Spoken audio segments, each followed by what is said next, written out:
Welcome to the Capital Exchange. I'm Steve Wilbur, Managing Director at Allen Capital Group. And I'm Travis Portwood, Chief Investment Officer with Allen Capital Group. Travis, we've been in a low interest rate environment now for over a decade. Low interest rates affect investments in different ways. Let's talk about how these low rates today are affecting the investor and the borrower. So we'll start with fixed income or bonds. Generally, you own bonds in your portfolio for safety, liquidity, and yield. Well, in a low interest rate environment, the yield component of that equation becomes hard to navigate. Lower interest rates mean lower yields, which equal to lower expected returns on bonds or fixed income moving forward. On the flip side of that, low interest rates can be a positive for stock valuations or equity valuations.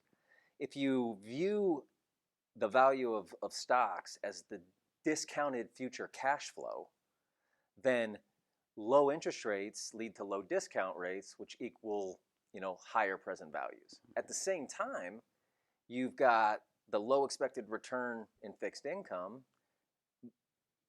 People or money will flow out of that looking for a return, and it could flow into stocks, which in turn would drive the price up as well.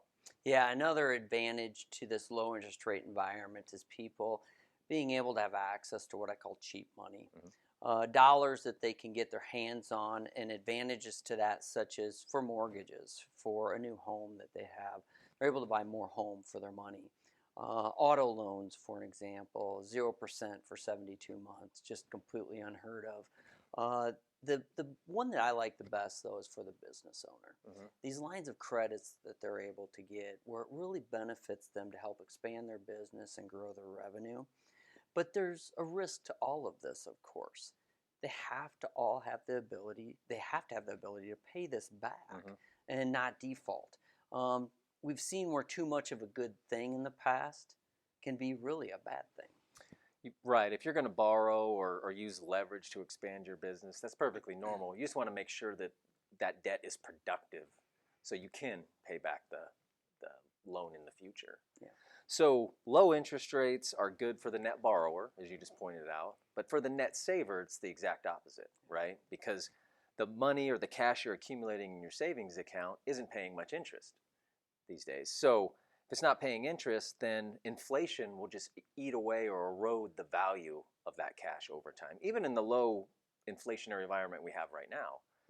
So I would say keep as much cash on hand as you need for emergencies.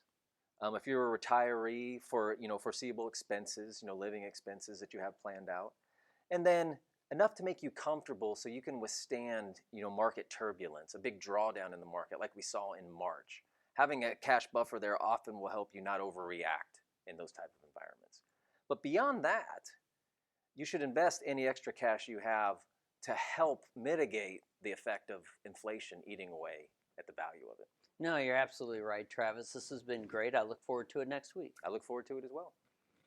If you'd like to learn more about how this low interest rate environment may impact your financial decisions, our contact information is below, and we look forward to hearing from you.